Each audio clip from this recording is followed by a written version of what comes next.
Everyone, KK Java tutorials. In this video tutorial, we'll talk about Maven archetype. So we will understand what is Maven archetype and how it can help to create a different kind of Maven project or template in Java. Yeah. So let's start.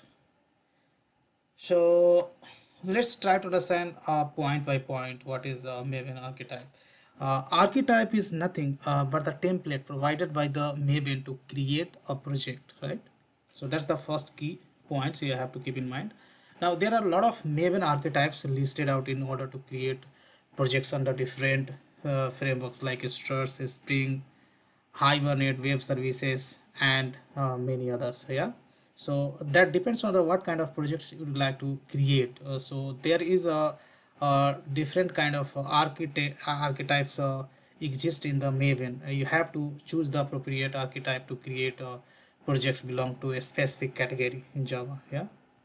Now you can create a workspace folder wherever you want on your PC, or use your workspace if already created. Then type the below command, Maven command, in a single line and press enter. So what basically here this point says, you can create like a folder name like workspace in any drive in your computer system, and just open a command prompt that should point to that workspace, and you have to type this Maven command to create a very simple Maven Java project. So let me explain you each and everything. Here you can see first thing, MVN. Here if you look into the MVN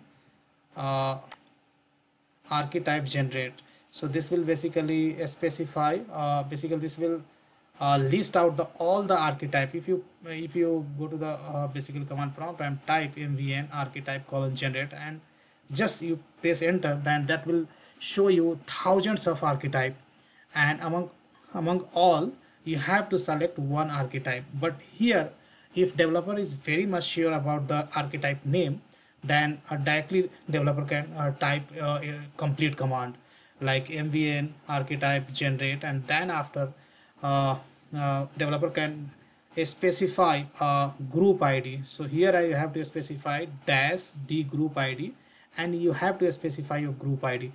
Group ID is nothing but it's a kind of a reverse of your domain name, or you can see this is as equivalent to your package name. Yeah.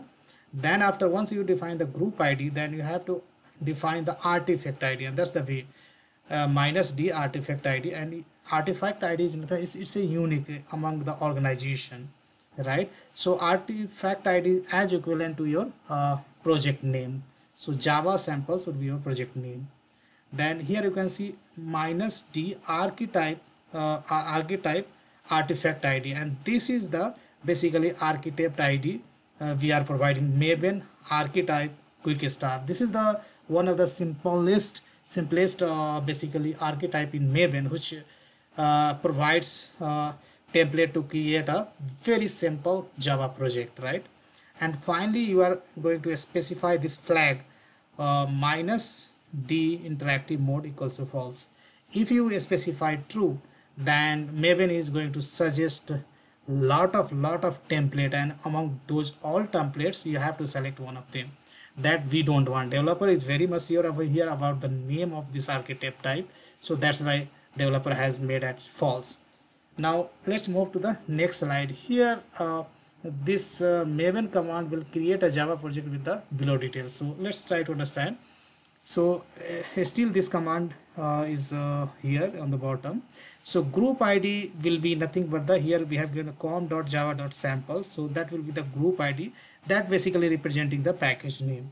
Then we have artifact name, artifact ID we have given Java samples, right? So this will be our kind of a project name, and once you try to generate the executable jar, then this is going to generate a jar like project name.jar. Yeah.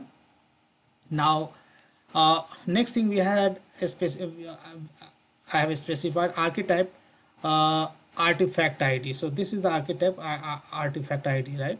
So this is nothing but the template used for creating the Java project, right? Now interactive mode, here we have given the false. So interactive mode is used when the developer is aware of the actual spelling of the artifact ID. So here artifact ID, you can see we are specifying explicitly. If you are not aware about the artifact ID, then we have to make this true, right? So here in this case, basically Maven archetype quick start is the one which is used and is a proper one. If developer is not aware of this, then interactive mode is set to the true, so that it will scan the remote repositories for all available archetypes. This might take longer time. So what I'm trying to say you, if you specify this flag value true, then Maven is going to hit the central repository, and that will try to bring all the available architect type, and that will give it to you. And among those all, you have to select one architect ID to create your project structure. Yeah, so that's all I wanted to discuss. And one more thing, once you create the project using this command, right, then this could be the your directory structure. So here sample java samples root folder of the project containing the source and pom.xml. So this would be the your project name, and in root directory itself you will get the pom.xml. Next directory you have a src main java that contains all the java code under the package com.java.samples, right? This is the package name we had given, com.java.samples. So inside the src main java we have a package is called com.java.samples, and there we can create a lot of java classes. Now next directory structure would be src main test. So here this basically this directory will contain all the java test code under the package com.java.samples. So this same package here exists in the src main java. There you are going to write the actual source code, and corresponding test cases we are going to write in this src main test with the same package name. Yeah. Now next directory structure will be src main resources. This will contain all the resources like xml, properties file, json file, etc. Right?